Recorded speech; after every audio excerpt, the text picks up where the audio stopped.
You've been given a great gift, George. Each man's life touches so many other lives. This is Christmas, not Halloween. After watching Gremlins and It's a Wonderful Life, this holiday season, I noticed for the very first time that Chris Columbus wanted his Christmas horror story told alongside the parallels of It's a Wonderful Life. Initially, my review of Gremlins was for the horror fans, as a slow-burning bridge from the Halloween holiday to Christmas. But after seeing how the movie clip of It's a Wonderful Life was carefully placed inside of the Gremlins story, I could not help but count all the parallels and questions that was raised from it. Welcome back to Ivy Joe's Reviews, where we will analyze Gremlins, a 1984 executive-produced, Steven Spielberg Christmas horror story. We will also analyze the parallel themes that seems to be drawn from the 1947 Christmas movie, It's a Wonderful Life. If you have not seen either movies, please proceed with caution.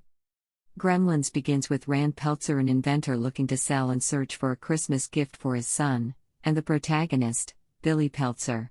We later learn this gift, a mogwai, and later named Gizmo, is a little cute creature who is told by Mr. Wing he cannot sell, because it comes with great responsibility.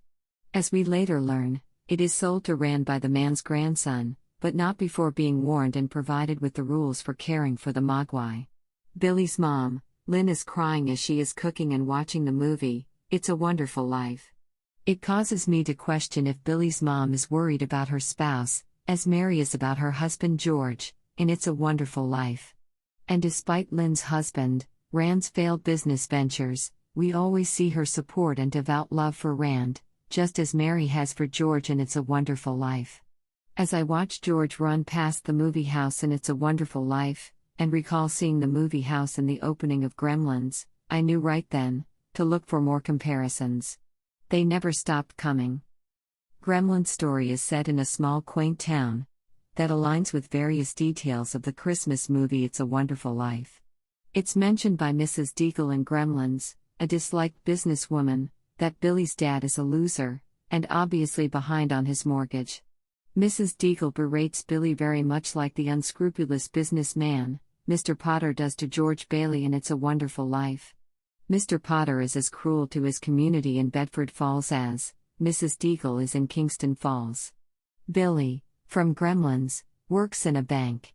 The Bailey's Brothers Building and Loan Association is a Bailey family business, and where George's dad, and later George, works, in It's a Wonderful Life. Billy's dad is not the best businessman. George's dad in It's a Wonderful Life was not a good businessman. Neither was George's gregarious and absent-minded Uncle Billy, whose character most matches Billy's dad in Gremlins. As Mr. Potter stated in the movie, he, referring to George's dad, was a man of high ideals, but ideals without common sense can ruin this town. Pretty much like what was caused by Billy's dad in the town, when he brought Gizmo home. George is artistic and has dreams to leave the small town of Bedford Falls to travel and build as an architect in a larger town. Billy draws and is artistic, and spoiler alert, by Gremlins 2 is working in a big city as an architect. Gremlins reveals the town's name is Kingston Falls. Perhaps a foreshadowing of the town of Kingston falling. Both Bedford Falls and Kingston Falls have two movies on their town's movie theater marquees. Another major theme addressed is depression. Kate, Billy's love interest, mentions how the holidays are difficult for many people, such as those who have experienced job loss or death, to the point of wanting to end things, very much like the theme addressed towards the end of It's a Wonderful Life, as George stood near the bridge looking down into the water. George and Billy both fought the human desire to be selfish and concerned with one's own well-being. Due to money problems, both Billy and George have almost supernatural-like experiences that reminds them of how precious life is, and how there are rules in life, for a reason. George has his encounter with an angel. Mr. Rand had his with Mr. Wing. Billy has his with the wet and later hatched Gremlins, that has begun to wreak havoc on the town. George and the people of Bedford's Fall have a strong disdain for Mr. Potter and his thieving business ways, yet George sought to basically sell his soul to the devil, Mr. Potter, to avoid the town's raft and jail time after his Uncle Billy lost $8,000 of the building and loans funds. And one of the greatest parallels came for me at the end of the movie, as I watched George lose track and accountability for his family and the people of Bedford Falls, just as Billy has with the escape of Stripe. For me, Stripe represented the monstrous Mr. Potter, who is ruining the town and working to turn it into Pottersville. It's a Wonderful Life also carries the common thread between the movies that illustrate each man's life touches so many other lives. If George was never born, his brother would have died at a young age, keeping him from saving many in the war. And the town of Bedford Falls would have undoubtedly been the evil town that Mr. Potter sought it to become.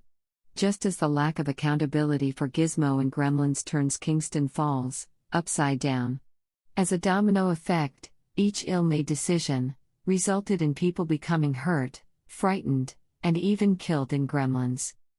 For those that are fans of both Halloween and the Christmas holiday, Gremlins and It's a Wonderful Life are a reminder that some gifts are great and come with much responsibility. For George, it was the gift of his life, and how he impacted all those around him. If he were never born, so many people of the town Bedford Falls, or Pottersville, would have been doomed. In Gremlins, for Billy, the lesson was illustrated by showing Billy and his dad's lack of regard of the rules, selfishness, what could be gained by multiple mogwais if sold, and the narrow-minded disregard of the lives around them. Gremlins seems to be a horror story dropped right inside of Bedford Falls. My question from these parallels are, why did Chris Columbus decide to create a horror story, essentially, inside of Bedford Falls?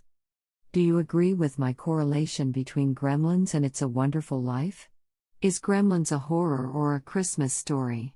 Are there parallels that I overlooked? Please leave your comments or questions below, and as always, thank you for watching Ivy Joe's Reviews.